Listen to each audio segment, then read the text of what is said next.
तरीके से हमने ऊपर से छिट्टा मारना है इसी तरह। बिस्मिल्लाहिर्रहमानिर्रहीम। ये ज़बरदस्त सा गुजराती हलवा तैयार करने के लिए सबसे पहले हमें एक बेसन चाहिए। तो यहाँ पर मैंने एक बेसन का ले लिया। बेसन मैंने पहले छान लिया था, तो आप लोग भी छान लीजिए।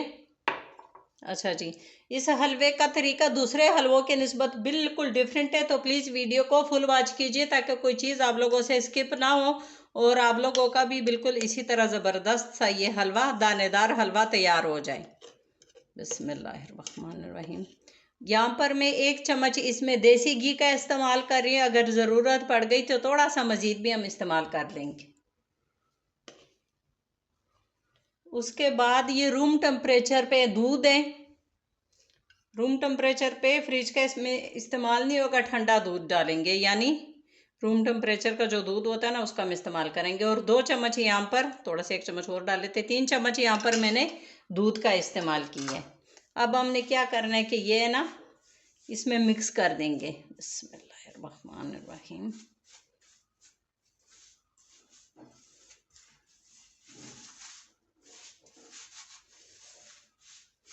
इसी तरह मिक्स करने के बाद अब क्या करना है कि ये जो बेसन है ना, इन सारे बेसन को इसी तरीके से मलना है आपस में, इसी तरीके से। ये जो गुठलियाँ बन गई ना, अब हमने ये इसी तरीके से ख़त्म करने हैं। जो हमने घी डाला है थोड़ा सा और दूध डाला है ताकि ये सारे बेसन को लग जाए। इसी तरह आप लोगों के 2 मिनट लग सकते, 3 भी लग सकते, लेकिन ये वाला स्टेप लाजमी करना है, इसको स्किप नहीं करना, क्योंकि इससे ही ये जो हलवा है दानेदार बनता है। बिल्कुल ऐसा लगता है जैसे सोन हलवा तैयार हुआ है, इतना ही दानेदार ये हलवा बनता है। तो ये स्टेप लाजमी आप लोगों ने करना है।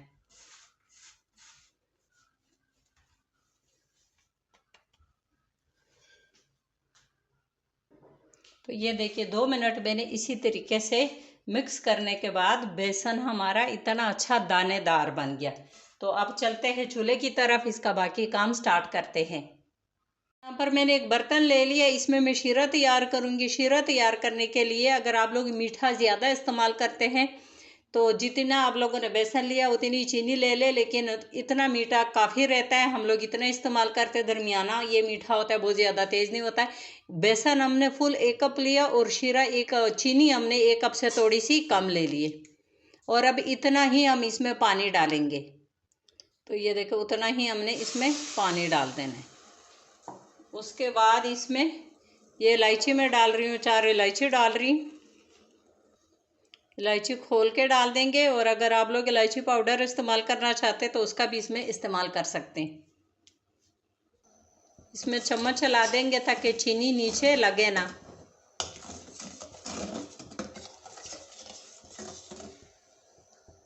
शीरा तैयार करने के लिए हमने क्या करना है कि हमने 1 या 2 तार वाला शीरा नहीं बनाना, बस चिपचिपा सा शीरा तैयार करेंगे। तो चिपचिपा सा जो शीरा होता है, इसको तैयार करने का सबसे आसान तरीका ये होता है कि जितनी आप लोगों ने चीनी का इस्तेमाल करना है उतना ही पानी डालना है।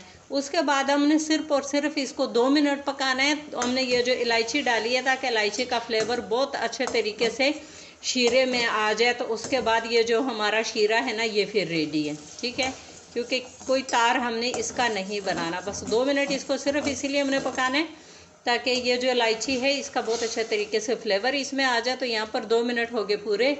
अब हम इसको साइड पे रख लेते हैं और बाकी काम स्टार्ट कर लेते हैं। यहाँ पर मैंने एक बर्तन ले लिया है, इसमें मैंने देसी घी डाल दिया है।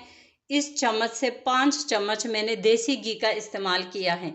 अगर ज़रूरत पड़ गई तो मज़ीद भी थोड़ा सा घी हम बाद में इसमें इस्तेमाल कर लेंगे। फ़िलहाल मैंने 5 चम्मच भर भर के ये इस्तेमाल किया है। 1 कप के लिहाज से 5 चम्मच मैंने ये डाला है। जैसे मैंने बताया, अगर ज़रूरत पड़ गई तो थोड़ा सा घी हम बाद में मज़ीद इस्तेमाल कर लेंगे। अब हमने क्या करना है कि चूल्हे की आंच हमने बिल्कुल कम रखी है और स्लो आंच पे बिस्मिल्लाहिर्रहमानिर्रहीम हमने ये काम करना है। इसमें अब हमने जो बेसन बनाया था, जिसको पहले घी और दूध लगाया था, अब हम इसमें ये डाल देंगे। अब हम चम्मच चला के इसको मिक्स करेंगे। इसमें रोस्ट करना है हमने ना, स्लो आंच पे, हल्के आंच पे हमने इसको रोस्ट करना है, ठीक है। अगर चूल्हे की आंच तेज़ रखेंगे, जो बेसन है ना ये बहुत जल्दी जल जाता है, तो इसीलिए ना चूल्हे की आंच कम रख के तो स्लो आंच पे हमने इसको रोस्ट करना है। दरमियाना जो आंच होता है ना उस पर, चूल्हे की जो आग होती है ना दरमियाने, उस पर हमने इसको करना है।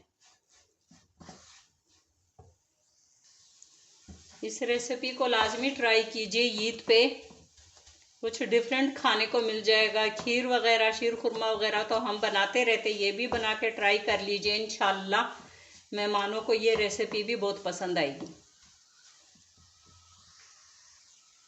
तो यहाँ पर मैं 1 चम्मच घी का मज़ीद इस्तेमाल कर रही हूँ, ठीक है। टोटल अभी गए इसमें 6 चम्मच घी। जैसे जैसे इसको हम रोस्ट करते जाएंगे साइड पे घी निकलता जाएगा इससे। अब तकरीबन 2 मिनट हो चुके हैं इसको रोस्ट करते हुए, लेकिन अभी मज़ीद हमने थोड़ा सा इसको रोस्ट करना है। जब इसका कलर चेंज हो जाए और इससे बड़ी अच्छी सी खुशबू आने लग जाए तो फिर हम बाकी चीज़ों का इसमें इस्तेमाल करेंगे।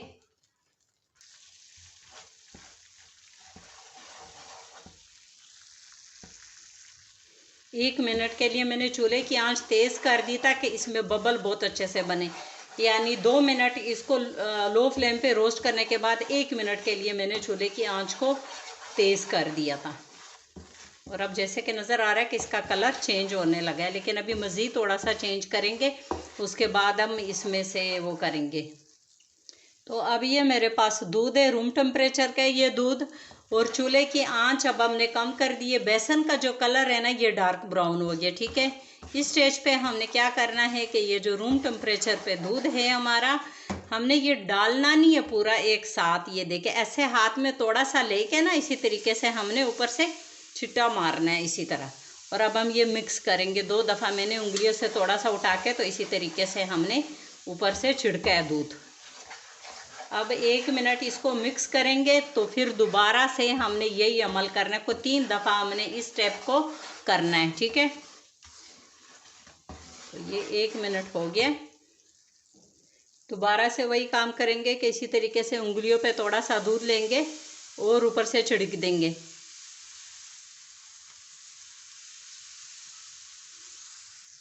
मिक्स करेंगे, 1 मिनट इसमें पकाएंगे।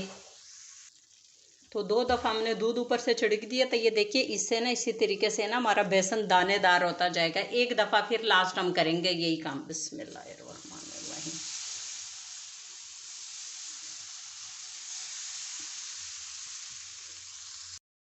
बिस्मिल्लाहिर्रहमानिर्रहीम। बेसन हमारा तैयार हो गया। अब हमने जो शीरा तैयार किया था वो इसमें डालेंगे। शीरा डालते हुए इस चीज़ का ख्याल रखें कि चूल्हे की जो आंच है वो बिल्कुल कम कर दे, आग बिल्कुल कम कर दे। और इसमें मुसलसल अब हम चम्मच चलाएंगे। अब हमने क्या करना है कि इसको हमने बिल्कुल लो फ्लेम पे, चूल्हे की आंच बिल्कुल भी तेज़ नहीं करनी, लो फ्लेम पे इसको हमने 2 मिनट पकाना है। शीरा डालने के बाद इसको हमने 2 मिनट पकाना है। इस दरमियान आप लोगों के पास जो भी ड्राई फ्रूट है उसका भी इस्तेमाल कर सकते हैं। इस पॉइंट पे अगर आप लोग डालना चाहते हैं तो इसमें कुछ ड्राई फ्रूट भी ऐड कर सकते हैं। मैं इसमें अभी थोड़े से बादाम डालूंगी। तो बादाम डालने के बाद अब हम इसमें बस वही बात है, थोड़ी देर मज़ीद पका लेंगे। तो फिर जो है ना चूल्हा बंद कर देंगे। चूल्हा बंद करने के बाद ये जो अभी आप लोगों को बहुत ज़्यादा लिक्विड नज़र आ रहा है, हलवा गीला गीला नज़र आ रहा है, ये बिल्कुल खुश्क हो जाएगा। चूल्हा बंद कर देंगे और ऊपर से जो है ना ढकना ढक देंगे। तो अब मैं भी यही काम करने लगी हूँ, ढकना ढक दूंगी, चूल्हा बंद कर दूंगी। तो अब ये है इस स्टेज पर बिल्कुल तैयार। तो मिलते हैं अब 5 मिनट के बाद। 5 मिनट बाद ये बिल्कुल ड्राई हो चुका होगा। बस इतना ही, ये देखिए मैं क्लोज भी करके दिखा रही हूँ। इतना ही आप लोगों ने इसको पतला रखना है, इससे ज़्यादा गाढ़ा नहीं करना। बिस्मिल्लाहिर्रहमानिर्रहीम। 5-6 मिनट गुजरने के बाद ज़बरदस्त सा दानेदार हमारा ये गुजराती हलवा है बिल्कुल तैयार। तो मैं इसी पे आज की वीडियो ख़त्म कर रही हूँ। अगर मेरे बहन भाइयों को मेरी ये रेसिपी पसंद आई है तो प्लीज़ मेरी वीडियो को लाइक कीजिए, शेयर कीजिए और मेरे चैनल को सब्सक्राइब कीजिए। अब सब बहन भाइयों के सपोर्ट का बहुत बहुत शुक्रिया। अल्लाह हाफिज़।